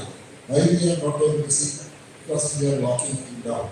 Suppose if we could climb up a little, we could see the vastness as well as enjoy the wonderful beauty of this river and the sandbed and the hills, everything. Now we are on cover. This is Maya.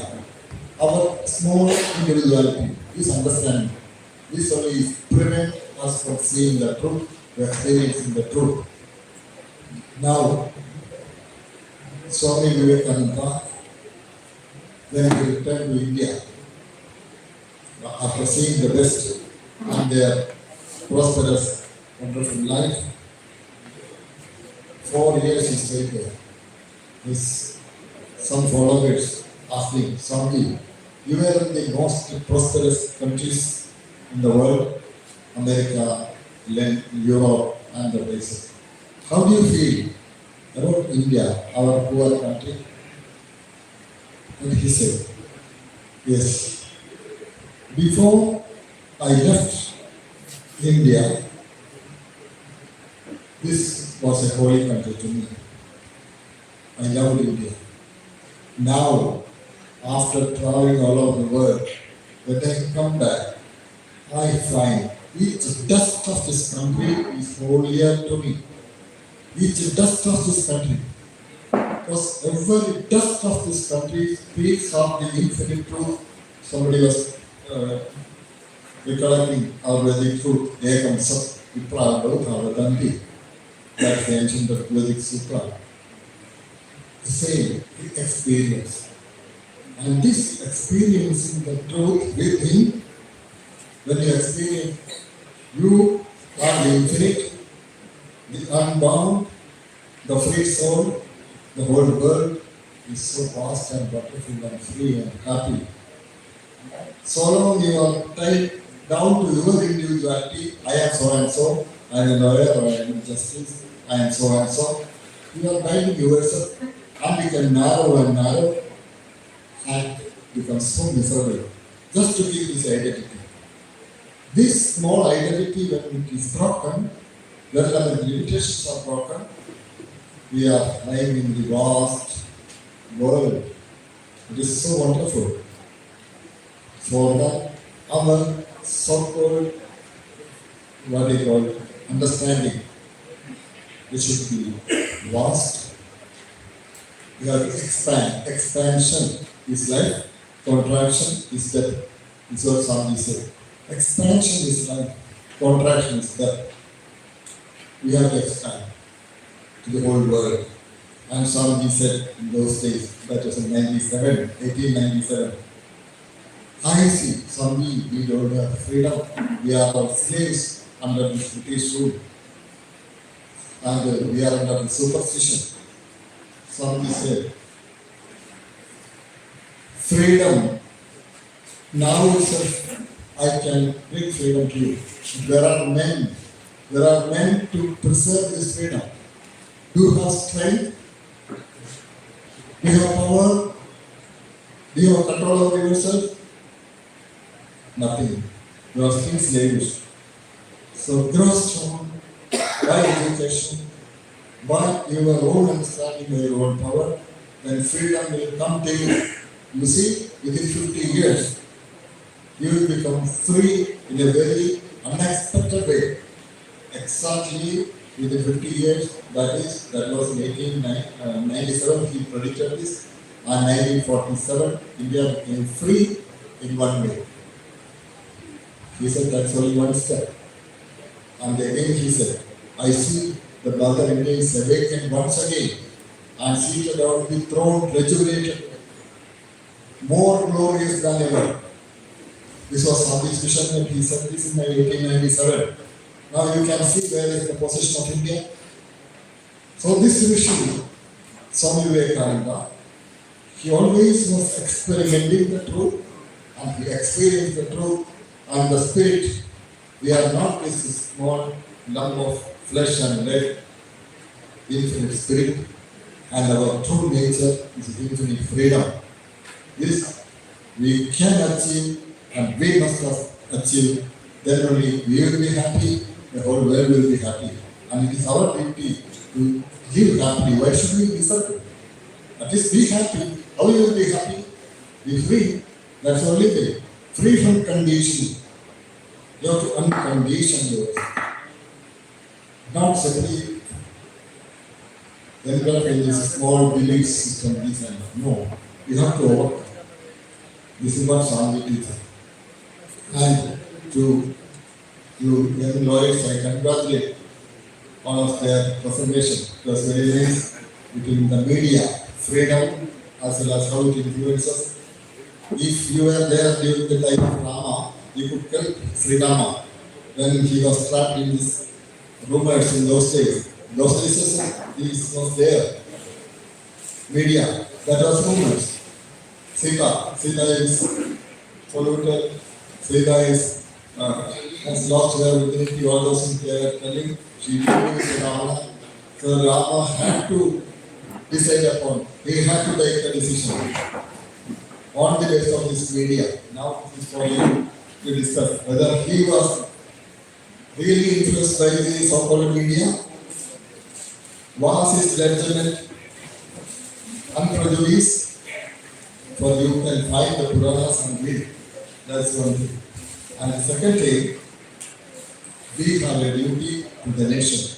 Here in Kerala, in those days it was Kochi Raja, Kochi Raja kingdom was there, and one prince of this Kochi, his name was Gopal.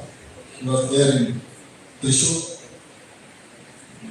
He studied very well, went to Chennai and got a law degree, passed, was a brilliant student. His father was an employee in this family, Kochi Raja family. He came to here to practice law. One case was presented to him, and he took it for granted. His claim was true. He argued for this and won the case at a stop. He won the case. Then he realized this client was not the truth man. He was really wrong. The opponent was correct, but he could win the case. He stopped practice that very day. Only one day he practiced, and he left this practice of law in the University of 1927. He started that school, and he became a monk. His name is Swami Tyagishananda Swami, the Rishi he was. So this is a law. When it comes to conscience, we have to judge ourselves. It is for lawyers as well as judges to see the truth. How this going to understand this, go through life and teachings of Swami Vivekananda, which will be the demonstration of our Shastra. And thank you all for inviting me in this very enlightened audience. Thank you very much once again. Jai Maharaj. We now move on to the declaration of results. I request Honorable Mr. Justice V.M. Shyamkumar sir to announce the first prize winner.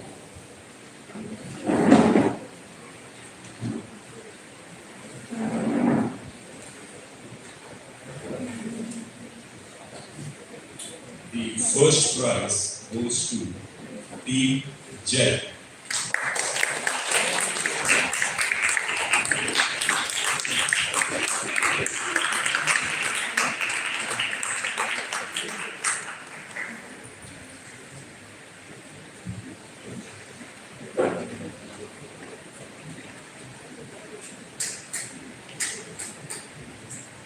I request Shyam sir to hand over the cash prize to secure the first prize to Team Jal, represented by Advocate Renoy Vincent and Advocate Chelsea Timberlake.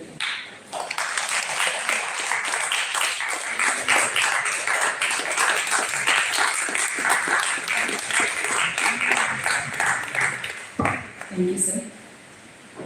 I now request Senior Advocate G. Srikumar sir to announce the second prize winner.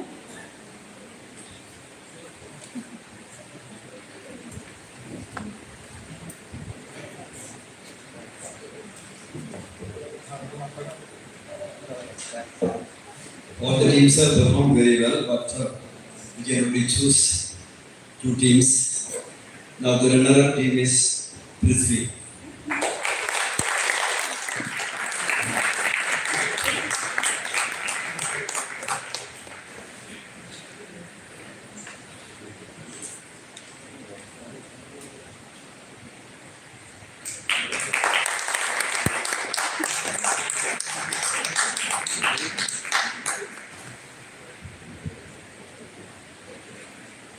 Thank you, sir. I request Advocate Vinod Bhatt sir to announce the best performer.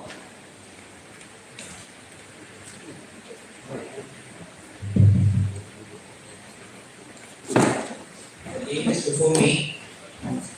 The name is before me. But I know, all of you know who the person is. Had I participated in this debate as the 11th person, I'm sure I would have ended up as the 11th. But then, please tell me who the best performer is. Any guesses? Renoy. Who is Renoy? Please come to the stage.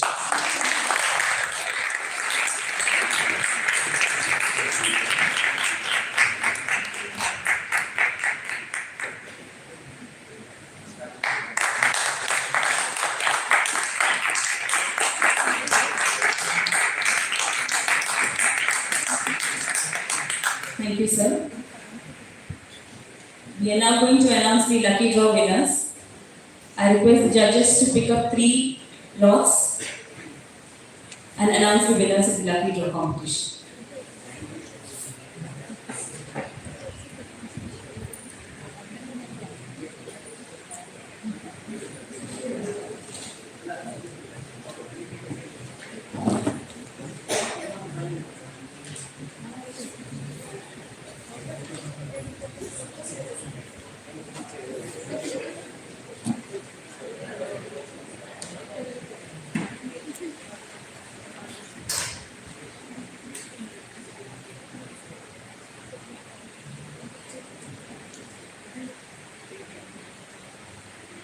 Punya Jashir 9061 904 735. Please.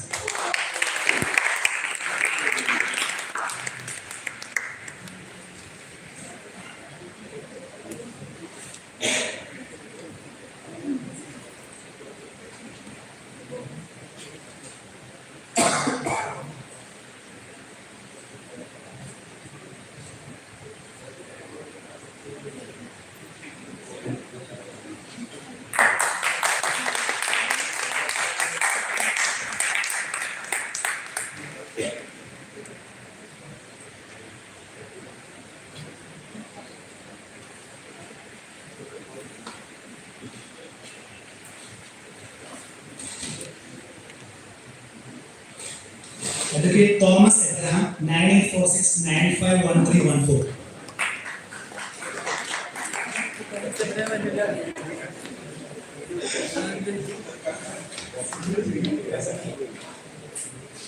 He's my colleague.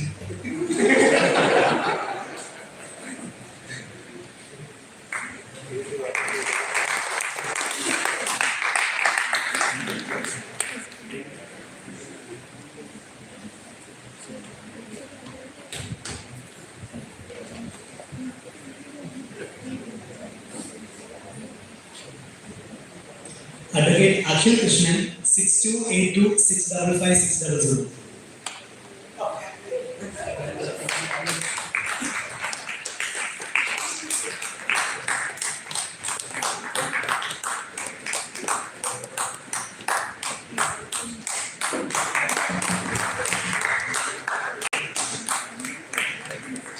So the winners are receiving 1,000 rupees of gift voucher from Amazon.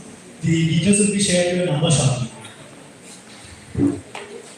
I now request Advocate K.S. Bhattacharya sir to hand over the memento to Honorable Mr. Justice Shyam Kumar sir.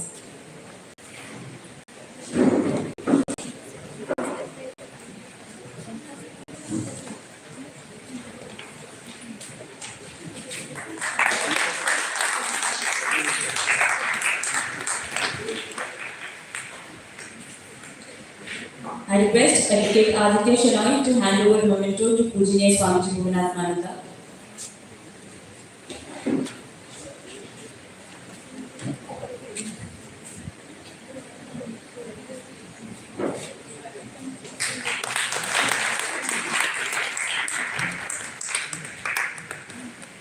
I request Advocate Vivek Devi to hand over the memento to Senior Advocate G. Srikumar sir.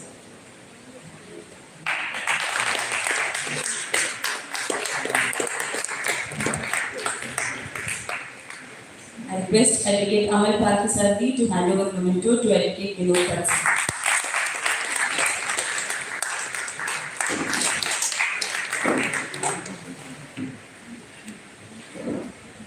Thank you all, thank you so much. With this, we come to the end of the program. I invite Advocate Gokul Krishna to propose a vote of thanks.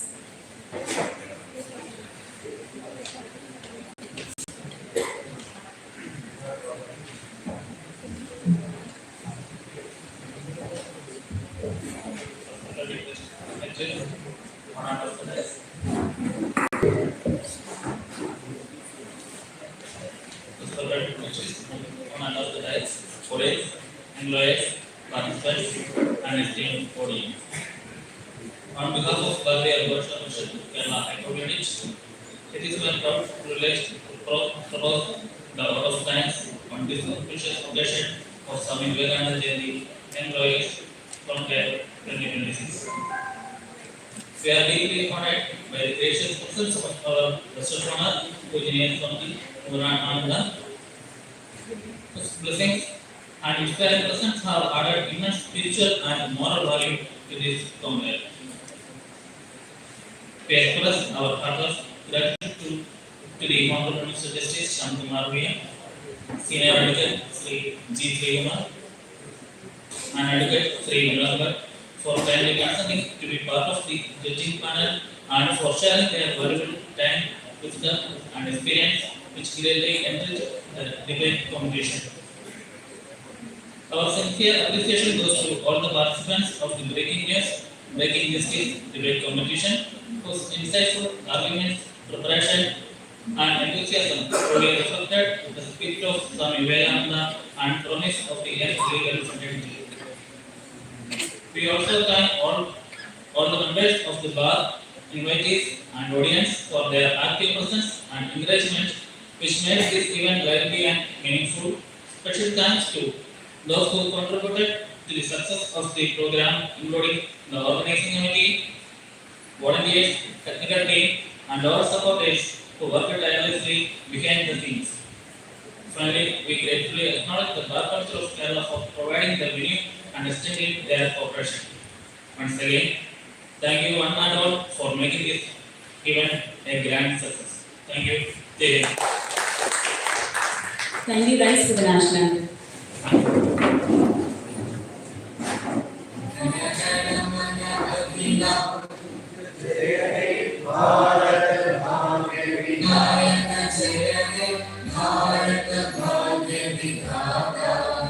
Punjab Sindh Gujarat Maratha Dravid Utkal Ganga Vindhya Himachal Yamuna Ganga उच्चल जलधि तरंगा तव शुभ नामे जागे तव शुभ आशीष मांगे गाहे तव जय गाथा जन गण मंगलदायक जय हे भारत भाग्य विधाता जय हे जय हे जय हे जय जय जय जय हे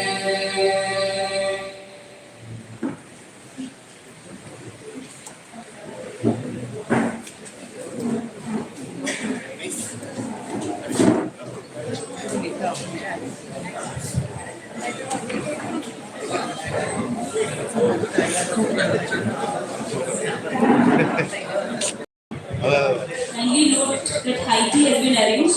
You all may proceed to the high tea venue.